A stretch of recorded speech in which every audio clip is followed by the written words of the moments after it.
Hey, how's everyone doing? I'm Adrian. This is Katy. Hi. That's a nice cup of coffee. So yeah, we are here. This is the first of our series. Where's Your Head At? And we're here to discuss mental health and just shine a light on the fact that everyone's got mental health, and some good, some bad, some fucked up, some normal, some in between. You know. So we're here to have this discussion and to open up the doors for everybody else. Yeah, so future artists and hopefully other local artists that will be getting involved. A few more interviews to come, but we had to go in the hot seat first. It's only fair. Yeah, absolutely. Can't make everyone else discuss the deepest, darkest secrets if we didn't do ours. and I'm scared. It's okay. I'll be gentle. Okay, so do you want to go first or will I go first? What is your mental health state just now? I suppose post lockdown, post 2020. Well, we're no post anything. I guess post 2020. Yeah, still surviving lockdown. As you can imagine, everybody's mental health now is a bit up and down, left, right, ABC, start, select. No one really knows what's going to be happening 2 weeks ahead at the moment. So it's everybody's a bit. You can't really make plans, which gets me the most. You know what I'm like. Yeah. So I would say that you have a bit of a fear of missing out, this kind of mentality. However, what I thought was always funny about you is that you also have a bit of social anxiety. So you want to be somewhere, and yet when you get there, it's not always comfortable. Yeah, for sure. I think a lot of social anxieties, people only see the person they want to see, you want them to see.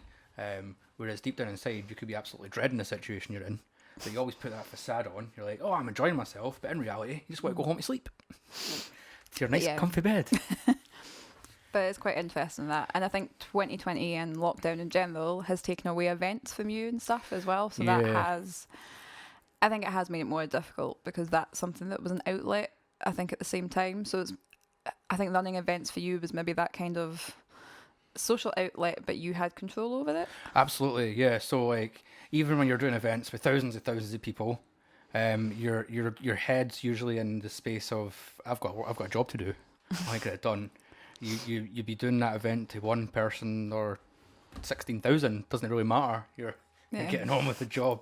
So it's definitely a distraction. Definitely helps. So I think it has been interesting, and obviously events aren't coming back anytime soon, and I think that's quite strange for everyone who's in the events industry. So, it's not just the artists, but it's behind the stage, it's the stage hands, it's people's livelihood, and it's a lot of things, a mental strain to put on you to know that things might not look the way it used to look for a long time. Yeah, so we keep hearing little tidbits, but none of it's actually, official yet. We might need passports to do events. So people that get vaccinated might have to have like a document saying that they've been vaccinated, and then you might not be allowed into that event afterwards. Recently we've had the whole Brexit thing, which has put in a big, huge dark cloud, and almost, to the point where it's going to stop UK companies from travelling with bans into Europe. So that's obviously a big, huge deal just now as well. It just seems to be pile on the biscuit of the whole events industry. So it's. How are you feeling in regards to people around you in the past year? Have you felt people have been leaning on you more, like friends and family? So yeah, obviously because we've started the whole Trash Panda thing, people have been getting in touch, and they have been, letting us know that they need support, and that's what we need. We need people to get in touch. We need people to come to us, because that's what we're here for. Yes. We want you to tell us. We want you to tell us when you feel bad. We're not going to put you in this situation. No, that would be horrible. We're literally here just to even if you're having a bad day and you want to talk to someone, pick up the phone, go on to MSN. Oh wow, what age am I? I don't think anyone under the age of 20 is going to get that. Go on to Facebook Messenger or Instagram, slide into DMs. We're Trash Panda is here for you. We got your back. Yeah. But yeah, I found that with my mum being in hospital at the start of last year, That was quite difficult because we were obviously adhering to the rules to the T, to the point where it was detrimental for our own mental health. Yeah. Because we literally weren't leaving the house for 12 weeks. Didn't step out the house. Yeah. I think it has been really strange. I think the lack of contact might be wiped off for some people, and you're like, oh, we're doing what we have to do to survive, but actually is surviving not seeing people, and that social interaction is really important for so many people, and Absolutely. it is quite worrying the damaging effect this has had.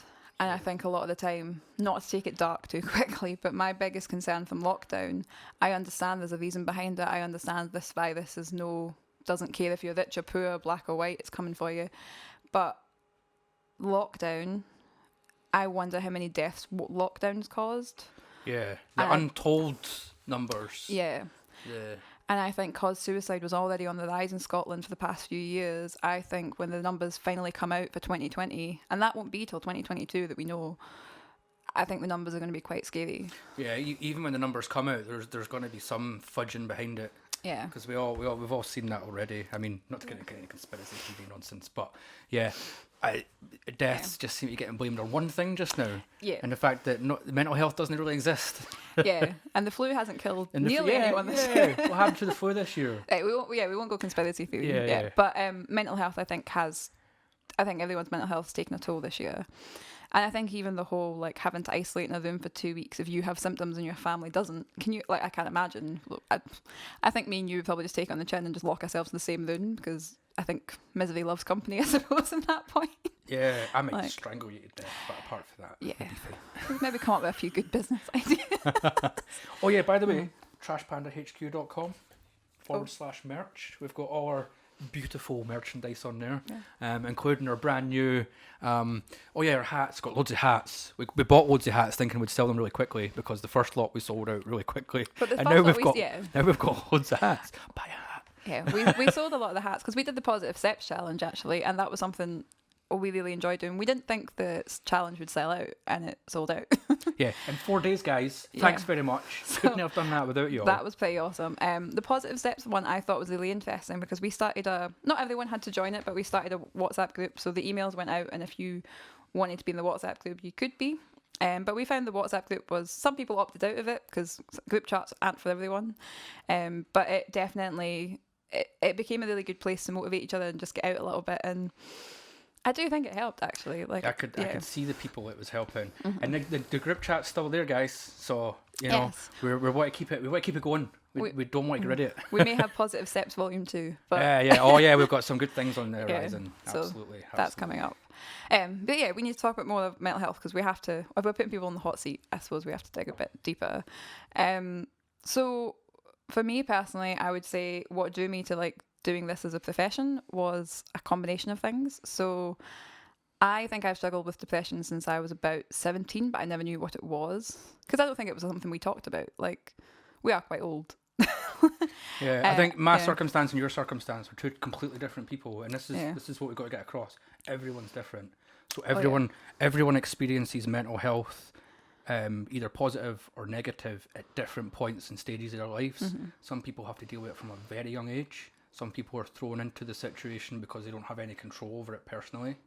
But yeah, it develops in different ways for different people. Oh, 100%. And for yourself, it was just that those later teen years. Yeah, I don't think I knew what it was in my later teens though. I thought that's how everyone was. Because you've not had that conversation. And yeah. And I thought it was so funny. So I still remember in 6th year we went to Krakow for like a school trip. Like, we were studying Judaism and convinced the teacher that we should all go to Krakow because, dead Jewish place thing. So we got like a free trip to, it was awesome. But I still remember the teacher took me aside one day and was like, you go from being really happy to really sad really quickly. And I never thought of anything of it at the time. I was just like, is that not what everyone does? Is that not how this works? So yeah, I didn't realise that was actually just... I wouldn't say it's, some people say it's chemical imbalance. I think it's just how I'm made, but it does mean that like the dark times can get quite dark. And I have gone through a few depressive periods. I think the latest one was last year. It's important to identify what you're feeling is when you go through the highs and the lows. That can be symptoms of being bipolar. It can be symptoms of having manic episodes. and you've really been able to identify these, and having that conversation around them makes it less scary. Yeah.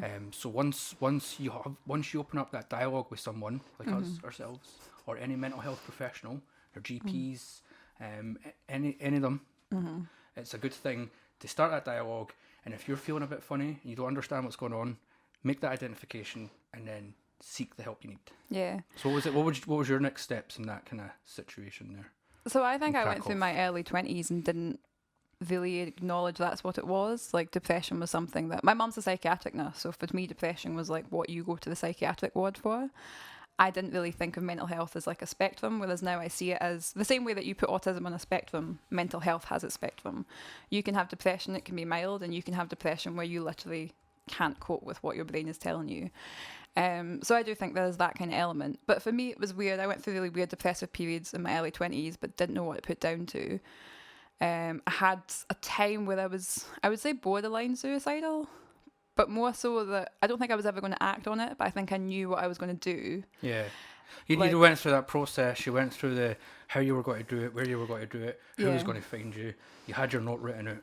Oh, I never thought about who was going to find me. I just knew how I was going to do it. It was very dramatic as well. Yeah.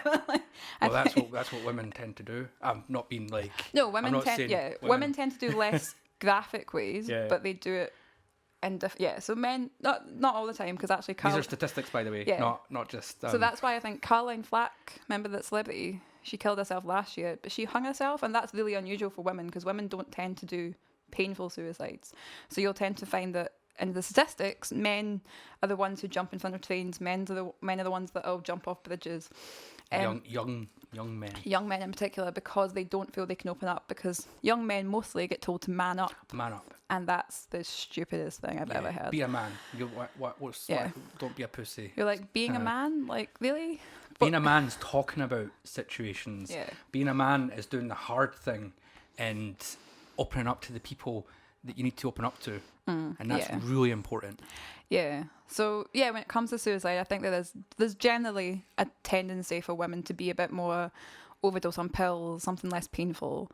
Mine was, I don't think I got pills. I think I wanted to walk into water because I felt like that would be really calming. The old Jeff Beck way to go. Yeah. Was it Jeff Beck that done it? Was it maybe?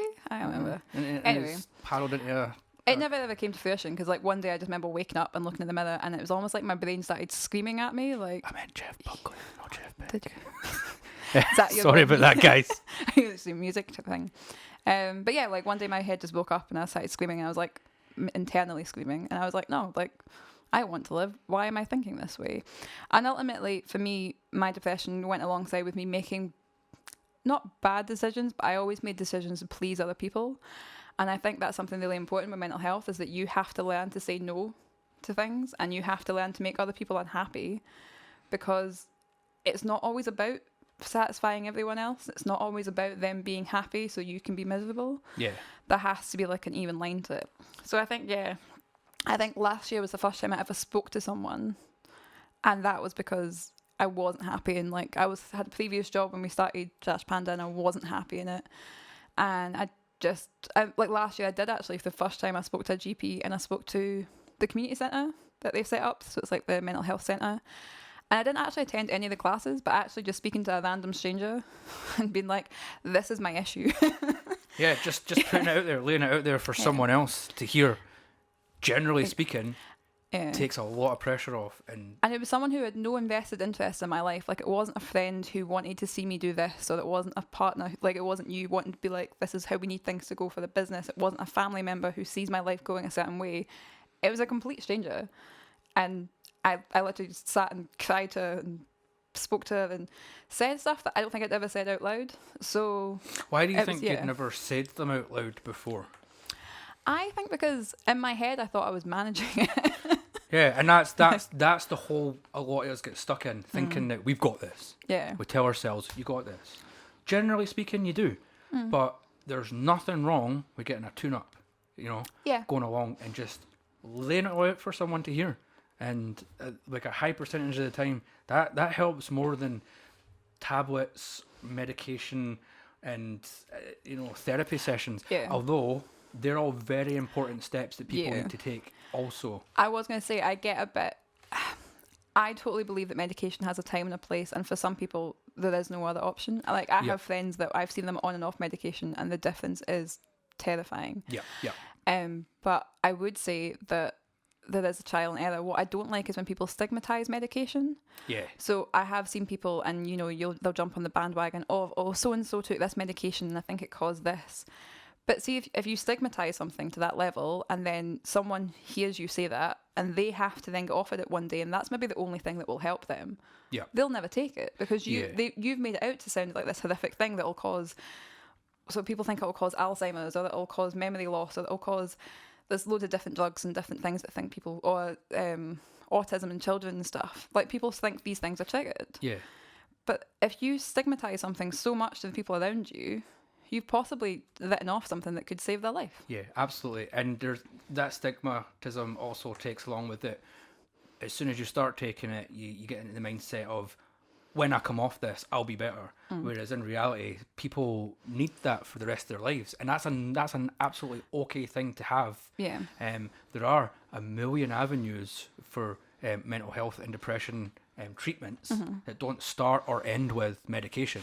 But medication is extremely important for the people that need it. And I think it's being okay with knowing this is a long haul thing. Like depression, anxiety, bipolar. There's not many mental health situations where I'd say that you're ever free of them. Like, even eating disorders, you're never completely free of them. They'll always be there. But you can work to a point where you get past the really negative and the really dark days, and you can learn really good coping mechanisms and things. And I do think that's the trick, is learning how it works for you, and also remembering that it's great to try something. Like, I remember one of my friends was like, oh, you have to get the Calm app, and I was like, okay. I was like, the Calm app, I looked at it for like a day and tried the free trial, and I was like, this is awful for me. Like, I have no idea what that is. So it's like an anxiety and stress relieving app. So like, there's loads of them out there that are other brands. We're not sponsored by Calm. If they want to sponsor us, woo. But basically, it's meditation and different things like that. So kind of, or like things you can read through. I think most people use it for meditation.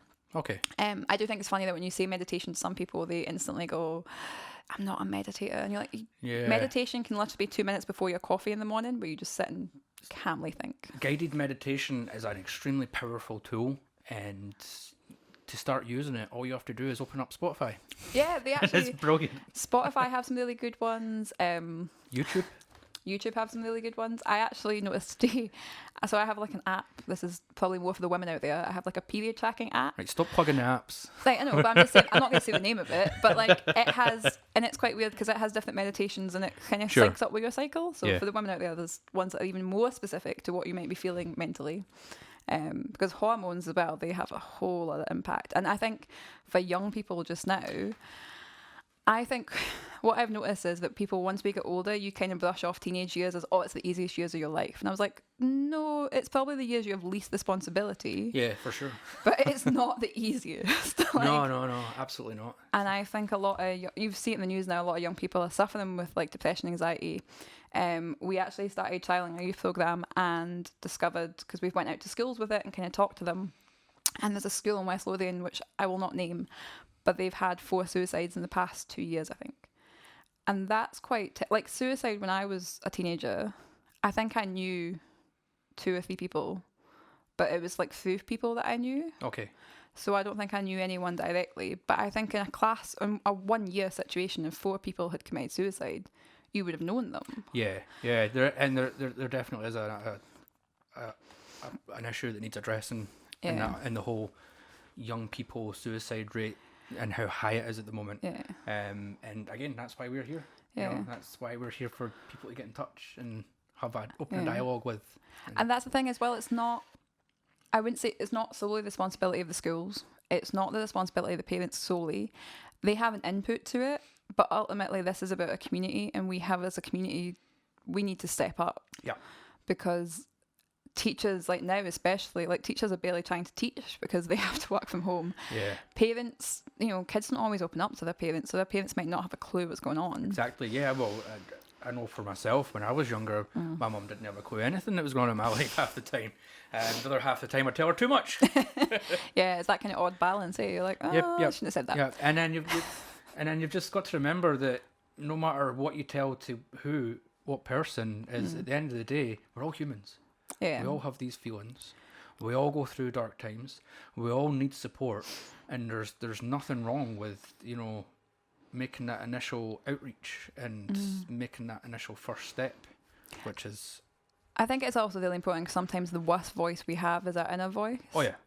And I think we talk so negatively to ourselves. Like, I would never say some of the stuff to you that I say to myself because you'd leave me. But I think that's for any relationship, like any friendship. If you said some of the things you say to yourself, you wouldn't have friends. Like, that voice needs to be kind of calmed, and sometimes it's an outside voice that helps. I think it's always funny as well, like, you tend to find people who are really inward, like they'll give great advice to other people, but they don't take it for themselves. Yeah, absolutely. That's a huge thing as well. So yeah, that thing, always check in on your strong friends. Like, especially over the past few years, I feel like I've noticed more and more the ones who seem okay are not okay. Yeah, absolutely. Generally the people that are good at putting on that facade, they're the ones that have usually went through the most shit. Yeah. And the reason they can put that on that facade is because they've had loads of practice at it. Is it I always remember the Japanese faces. So the Japanese say you've got 3 faces. You've got one that you show your friends and family. You've got one that you show the outer world, and then you've got one that you only show yourself. Yeah, the one that's inside that you think you put out, but it's not really. Yeah. Yeah, there's a hidden version of you that nobody really, and even you probably won't admit to it sometimes. It's strange. But yeah, like, mental health I think it is a spectrum, and I think it's really important to have these conversations. So, yep. Strong coffee. No, it's just went really cold. So I think part of what we want to do with this is that we launched the announcement on Time to Talk Day, and I think actually the reason we didn't actually launch the interview on Time to Talk is we realised there's more to talk about, and it's a lot bigger than I think we originally imagined it. Yeah. It was certainly like something we talked about. We're like, oh, it'll be so easy. We'll do this, this, and this. And I was like, actually, there's so many levels to this. Yeah. But I'm really looking forward to speaking to a bunch of people who are from all different backgrounds, all different way of lives, and just how it affects them, and also how they cope with it as well. Yeah. So, yeah, for me, it's talking. Talking. Yeah. I don't know, for your social anxiety, how do you cope with that side? Alcohol. I don't feel like no. That's another sponsorship we shouldn't go for. Yeah, no. Alcohol and mental health, they don't really mix well together. No. Coping mechanisms for myself is usually taking myself out of the situation and just sitting in the house. It's not the healthiest, but it works. Another one is actually just facing your fear. Swallowing that hard to swallow pill and just going out and doing it. Especially when you want to meet up with friends in a social situation, maybe not just now, obviously. When legal to do so. Yep. And you're sitting in the house and the sweat is pissing out you, and the last thing you want to do is leave the house and go meet friends. But generally speaking, once you're there, it's easier than you think it is in your head. You build it up. You make it into this big, huge thing. It becomes more an issue. You get more panicky. You get more stressed. And then by the time you get there, you're like, why was I so stressed to start with? And that's a big step for myself, I think.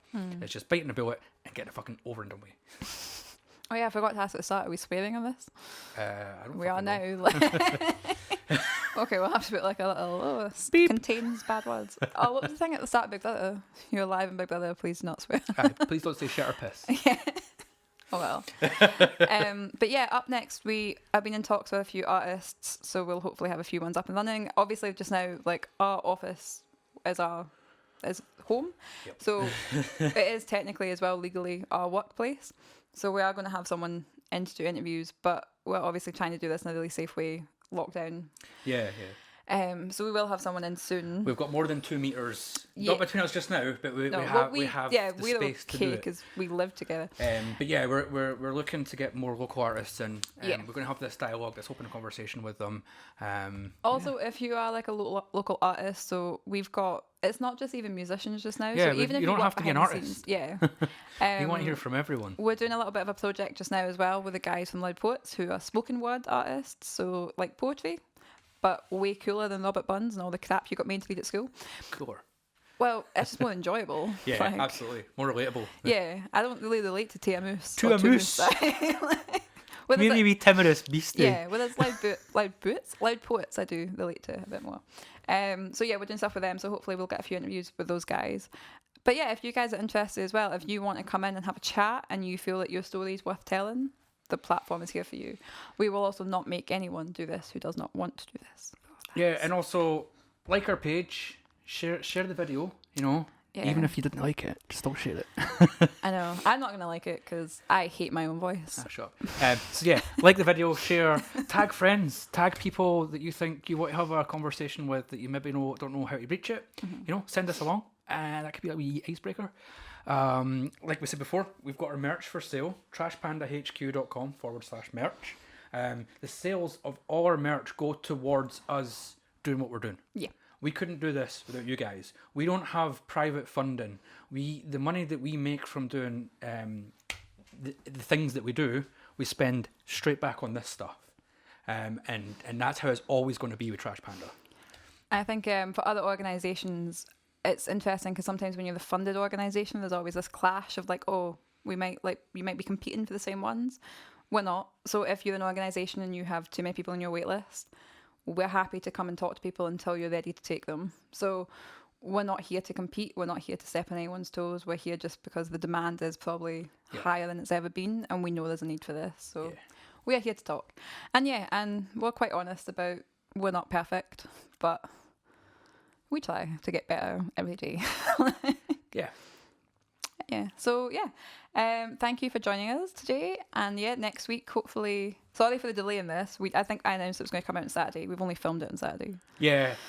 Life. Even though we're not doing much during lockdown, life still manages to get in the way. Yeah. Also, he's very specific about how it has to look and sound. So we're getting there. Yeah, I wasn't allowed to just film this on a camera. It's not perfect, but we're getting there.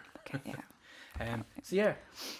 Like, share, subscribe. No. Oh yeah, we've got a YouTube video. Subscribe. There's free yoga on the YouTube video. YouTube channel. This will be going on the YouTube channel. This will be going on it too. Don't know where you're expecting it to go. I don't know. But yeah, there'll be 3 yoga sessions. We have a week off this week, but Kirsty's been doing yoga with us from the start of January, and that'll continue on. We're also talking about doing cooking. Yes. So you've said too much already. I'm quite excited for the cooking things. I don't have to do anything. We have some fun. We have some amazing ideas for some cooking shows that may or may not include one of the dogs. No, we're not cooking the dog. Anyway. Too much again. Anyway, we've got a lot of stuff planned to help within the community, and we would love it if you just like and subscribe. And we'll stop rambling now, I think, actually. Yeah. Thanks very much for tuning in. Thanks, guys. Bye. Bye.